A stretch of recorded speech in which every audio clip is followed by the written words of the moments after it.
Now, coming to the last part, that is the enhanced for loop, also called for each loop, is a simpler way to traverse arrays and collections in Java.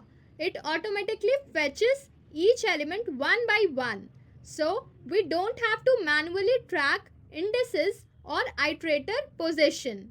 Now, let's see the syntax for it. Syntax for enhanced for loop. It's written for data type variable, then array or collection, and then closed with the curly braces. Here, data type is the type of elements inside the array or collection, and variable is the temporary variable that holds the current element in each iteration, and array or collection is the structure we want to loop over.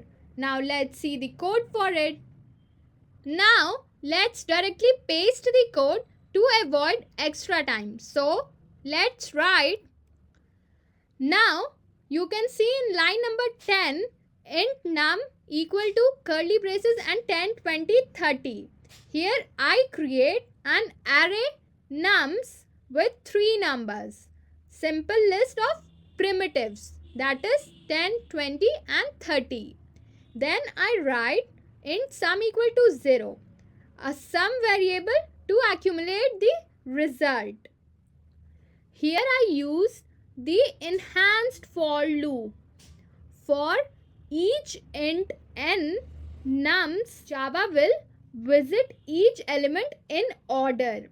Now n is the copy of array elements for primitives, and then I printed the n. This will print the current element, and finally I add the elements to the sum because n is the primitive copy.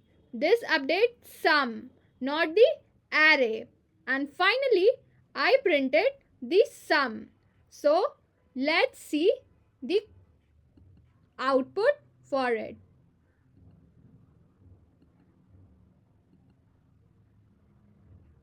And you can see it got printed as 10, 20, 30 and the sum as 60 as we pass. So this is how our enhanced for loop works. We learned 3 things, that is enums, varargs and enhanced for loop. Now tell me one thing, do you use enhanced for most of the time, or do you still prefer index based loops for everything? Tell me your answer in the comments. And now let's recap what we learned.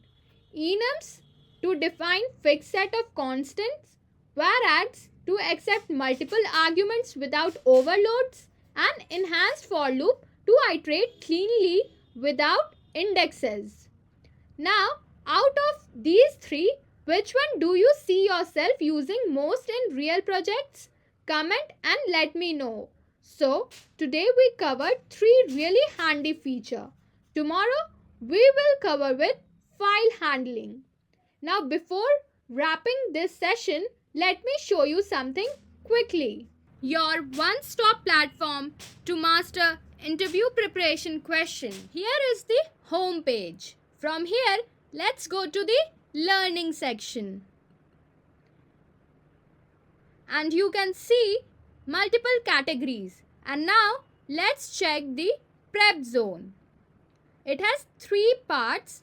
Let's go to the interview prep zone, specially curated for interview questions and much more. Everything you need to prepare smartly. Now let's go inside interview section and let's click Java, and you can see interview questions are organized chapter wise. For example, in Java you can see basic OOPS concept, loops, operators and so many important questions. Now let's click one of the chapter and you will get multiple questions interview based, and you can prepare clearly with easy explanation exactly what you need for interview success. So if you are preparing for coding interviews or want to strengthen your concept, Cupoin is the place for you. Don't wait, start practicing today. Visit qpoint.com and give your career a boost. Here are multiple sections created for you learners to improve your coding skills and interview.